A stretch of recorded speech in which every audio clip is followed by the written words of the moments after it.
حضرت نوح علیہ السلام کی اولاد اور ان کی اپنے بیٹوں کو وصیت۔ آج کل زمین میں انسانوں کی جتنی اقوام ہیں سب نوح علیہ السلام کے بیٹوں سام، حام اور یافس کی طرف منسوب ہیں۔ حضرت سعد بن مسیب نے فرمایا، نوح کے 3 بیٹے تھے، سام، یافس اور حام، اور ان تینوں کے 3 بیٹے تھے۔ سام کی نسل سے عربی، فارسی اور رومی وجود میں آئے۔ یافس کی نسل سے ترک، ثقالبہ اور یاجوج ماجوج پیدا ہوئے، اور حام کی نسل سے قبطی، سوڈانی اور بربر اقوام ہیں۔ ایک قول کے مطابق نوح علیہ السلام کے یہ تینوں بیٹے طوفان کے بعد پیدا ہوئے تھے۔ طوفان سے پہلے ایک کنعان پیدا ہوا تھا جو کافروں کے ساتھ غرق ہو گیا، اور دوسرا عابر پیدا ہوا تھا جو طوفان سے پہلے ہی فوت ہو گیا تھا۔ صحیح بات یہ ہے کہ نوح علیہ السلام کے تینوں بیٹے اپنی بیویوں اور والدہ سمیت کشتی میں موجود تھے، جیسا کہ تورات میں اس بات کی صراحت موجود ہے۔ حضرت عبداللہ بن عمر رضی اللہ تعالیٰ عنہ سے روایت ہے، انہوں نے فرمایا، ہم لوگ رسول اللہ صلی اللہ علیہ وسلم کی خدمت میں حاضر تھے کہ ایک بدو آیا۔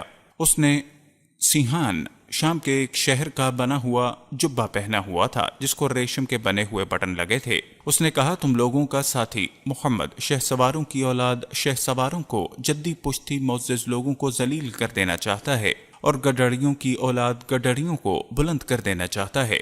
نبی صلی اللہ علیہ وسلم نے اس کا جبہ گریبان سے پکڑ کر فرمایا، میں تجھے بے عقلوں کا لباس پہنے ہوئے دیکھ رہا ہوں۔ پھر فرمایا، جب نوح علیہ السلام کی وفات کا وقت آیا تو انہوں نے اپنے بیٹے سے فرمایا، میں تجھے ایک نصیحت کرتا ہوں، میں تجھے 2 کام کرنے کا حکم دیتا ہوں اور 2 کام کرنے سے منع کرتا ہوں۔ میں تجھے لا الہ الا اللہ اختیار کرنے کا حکم دیتا ہوں۔ اگر ترازو کے ایک پلڑے میں 7 آسمانوں اور 7 زمینیں رکھ دی جائیں اور دوسرے پلڑے میں لا الہ الا اللہ رکھا جائے تو وہ والا پلڑا زیادہ وزنی ہونے کی وجہ سے جھک جائے گا۔ اگر 7 آسمان اور 7 زمین ایک بند حلقہ بن جائیں تو انہیں جدا جدا کر دے گا۔ میں تجھے سبحان اللہ و بحمدہ پڑھنے کا حکم دیتا ہوں، کیونکہ یہ ہر مخلوق کی تسبیح ہے اور اس کی برکت سے مخلوق کو رزق ملتا ہے، اور میں تجھے شرک اور تکبر سے منع کرتا ہوں۔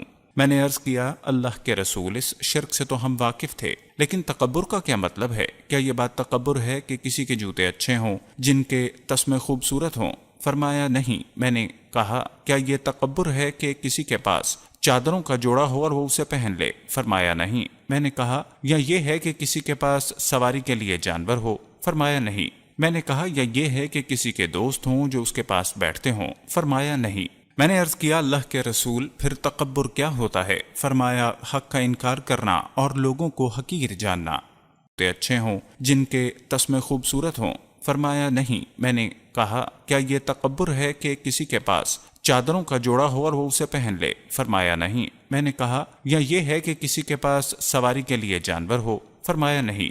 میں نے کہا، یا یہ ہے کہ کسی کے دوست ہوں جو اس کے پاس بیٹھتے ہوں؟ فرمایا، نہیں۔ میں نے عرض کیا، اللہ کے رسول، پھر تکبر کیا ہوتا ہے؟ فرمایا، حق کا انکار کرنا اور لوگوں کو حقیر جاننا۔ فرمایا، حق کا انکار کرنا اور لوگوں کو حقیر جاننا۔